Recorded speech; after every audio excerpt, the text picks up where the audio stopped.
তো দেখতেই পাচ্ছ যে আবার নতুন করে স্ট্রবেরি কতগুলো তৈরি হয়ে গেছে। এর আগে তোমাদেরকে অনেক ভিডিওর মাধ্যমে দেখিয়েছিলাম যে প্রচুর প্রচুর স্ট্রবেরি ধরেছে এবং সেই স্ট্রবেরিকে তোলাও হয়ে গেছে, খাওয়াও হয়ে গেছে। তো আবার নতুন করে এগুলি হয়েছে দেখতে পাচ্ছ। আর এই গাছে কিন্তু প্রচুর পরিমাণে স্ট্রবেরি ধরে, তো কিছুটা আজকে তুলে নেব, 2-4টে দেখো।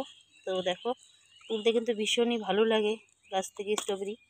আর সত্যি নিজেদের গাছের মধ্যে যদি এত সুন্দর স্ট্রবেরি থাকে তবে কিন্তু দেখতে খুবই সুন্দর লাগে, খেতে তো ভালো লাগেই, সেটা তো তোমাদেরকে আগেই বলেছি।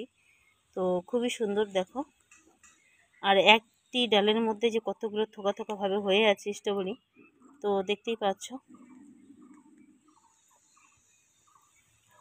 আর গাছগুলোও কিন্তু খুব সুন্দর হয়েছে। আর বেশিরভাগই এই ঝুলে ঝুলে অবস্থায় থাকে স্ট্রবেরি।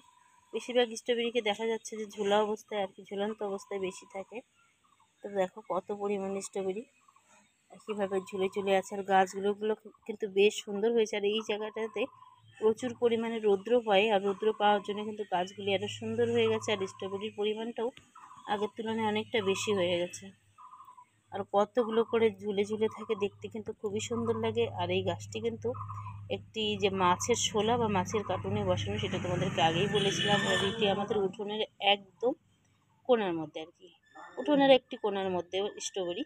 তবে কিন্তু এই গাছের মধ্যে এই গরমের সিজনে যেহেতু আর কি স্ট্রবেরিগুলো ধরে, আর স্ট্রবেরি যেহেতু গরমের ফল, তবে কিন্তু সেই জানুয়ারি মাস থেকে ফুল আসতে শুরু করে দেয়। বিশেষ করে জানুয়ারি মাস থেকে দু চারটে করে স্ট্রবেরি আর কি ধরতে শুরু করে দেয় গাছের মধ্যে। তবে কিন্তু এই গোটা আর কি, কি বলবো, এই গোটা গরমে প্রচুর প্রচুর পরিমাণ ধরতেই থাকে। আর কতগুলো দিন অবধি স্ট্রবেরি ধরে সেটা তোমরা দেখতেই পাবে।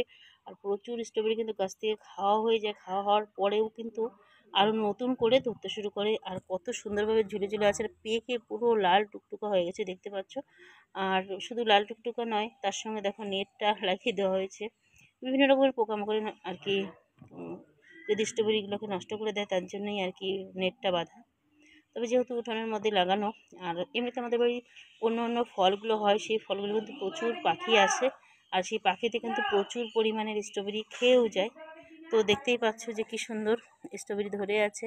আর স্ট্রবেরি কিন্তু পাখিতে খায়, খেতে অবশ্য ভালোবাসে, তবে নিচে থাকার জন্য হয়তো পাখিরা খুবই কম আসে। আর যেগুলো গাছ একটু উপরে থাকে সেগুলো গাছের ফল কিন্তু বেশিরভাগই আর কি খেয়ে যায় পাখিতে। দেখো কি যে ভালো লাগছে দেখতে, যে ঝুলে ঝুলে আছে। আর গাছগুলো কিন্তু খুবই সুন্দর হয়ে গেছে দেখতে পাচ্ছ একদম। আর এই গাছটি কিন্তু অনেকে নিয়ে গেছে এখান থেকে। আর যাদের বাড়িতে গিয়ে আর কি এই স্ট্রবেরি আর কি রোপণ করা হয়েছে, তাদের বাড়িতে কিন্তু খুব সুন্দর পরিমাণে স্ট্রবেরি হয়েছে আর কি। আবার সাইড দিয়ে কিন্তু নানান মানে বিভিন্ন পাশ দিয়ে কিন্তু প্রচুর পরিমাণে ভিতর কিন্তু অনেক হয়েছে। আর কিছুটা এখানে মাটির মধ্যেও বসানো হয়েছে। আশা করি মাটির মধ্যে খুব তাড়াতাড়ি স্ট্রবেরি ধরে যাবে। তবে এই গাছগুলো একটু পরে বসানো, যার জন্য এখনো আর কি গাছের মধ্যে ভালো মতো ফল আসেনি। তবে এখানে কিছুটা ফুল এসে গেছে, দেখো এই গাছটির মধ্যে কিছুটা ফুল এসে গেছে দেখতে পাচ্ছ। ফুল আসা মানেই ফল অবশ্যই ধরবে। তো ফল হলে অবশ্যই তোমাদের সঙ্গে শেয়ার করব। তো স্ট্রবেরি খেতে কার কার ভালো লাগে অবশ্যই কমেন্ট করে জানিও। সত্যি স্ট্রবেরি খুবই আর কি খুবই সুস্বাদু একটু ফল, খেতে তো ভীষণ ভালো লাগেই।